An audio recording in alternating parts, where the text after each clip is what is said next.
ચોમાસુએ વહેલું દસ્તક આપી શકે છે। દેશમાં સમય કરતા 4 થી 6 દિવસ વહેલું ચોમાસું આવે તેવી શક્યતા વ્યક્ત કરાઈ છે। સામાન્ય રીતે 1 જૂને કેરળ ચોમાસું પહોંચે છે અને આ વખતે 25 થી 27 મેની વચ્ચે ચોમાસું કેરળ સુધી પહોંચી શકે તેવી શક્યતા વર્તાઈ રહી છે। બંગાળની ખાડીમાં દક્ષિણ પશ્ચિમ ભાગમાં સિસ્ટમ સક્રિય છે।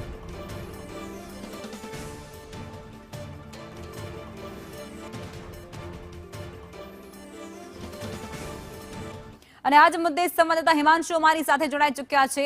સીધા તેમની પાસેથી વિગતો મેળવીશું। હિમાંશુ, અત્યારે હવામાન વિભાગ તરફથી ખાસ આગાહી વ્યક્ત કરવામાં આવી છે। ગરમી તો રહેશે, પરંતુ ચોમાસાને લઈ અને ચોમાસું 4 થી 5 દિવસ વહેલું બેસી શકે તેવી એક આગાહી વ્યક્ત કરાઈ છે। તેને લઈ શું અપડેટ? લગભગ ચોક્કસથી જે રાજ્યમાં ગરમીને લઈને જે હવામાન વિભાગ દ્વારા આગાહી કરવામાં આવી છે, જે આગામી દિવસ દરમિયાન જે ગરમીનો પ્રકોપ વધવાની શક્યતાઓ વ્યક્ત કરવામાં આવી છે અને સાથે સાથે વચ્ચે એવી પણ આગાહી કરવામાં આવી છે કે આગામી દિવસોમાં જે હીટ વેવ છે તેને લઈને પણ શક્યતાઓ વ્યક્ત કરવામાં આવી છે, જેમાં કચ્છ, સુરેન્દ્રનગર જિલ્લામાં જે ઓરેન્જ એલર્ટ જે છે તે જાહેર કરવામાં આવ્યું છે। સાથે સાથે અમદાવાદ, વડોદરા, ગાંધીનગર, દ્વારકા સહિતના જે અન્ય જિલ્લાઓ છે ત્યાં જે છે તે યલો એલર્ટ આપવામાં આવ્યું છે। અનેક વિસ્તારોમાં 41 થી 45 ડિગ્રી સુધીનું જે તાપમાન જે પહોંચવાની શક્યતાઓ છે તે હવામાન વિભાગ દ્વારા કરવામાં આવી છે।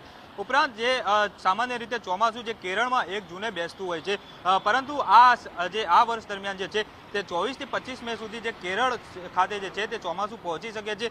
જે બંગાળની જે ખાડી છે અને જે દક્ષિણ પશ્ચિમ વિભાગ છે ત્યાં એક સિસ્ટમ સક્રિય થઈ છે, જેને લઈને જે ચોમાસું છે તે વહેલી તકે બેસી શકે તેવી શક્યતાઓ છે। ઉપરાંત આગામી 48 કલાક દરમિયાન જે આ સિસ્ટમ જે છે તે વધુ મજબૂત બને તેવી પણ જે હવામાન વિભાગ દ્વારા જે શક્યતાઓ વ્યક્ત કરવામાં આવી છે। અંદમાન નિકોબારમાં જે 16 મેની આસપાસ જે ચોમાસું છે તે પહોંચી શકે તેવી પણ આગાહી કરવામાં આવી છે। 20 મેની આસપાસ દક્ષિણ અંદમાન સાગરમાં પણ જે ચોમાસું છે તે પ્રવેશ કરી શકે છે।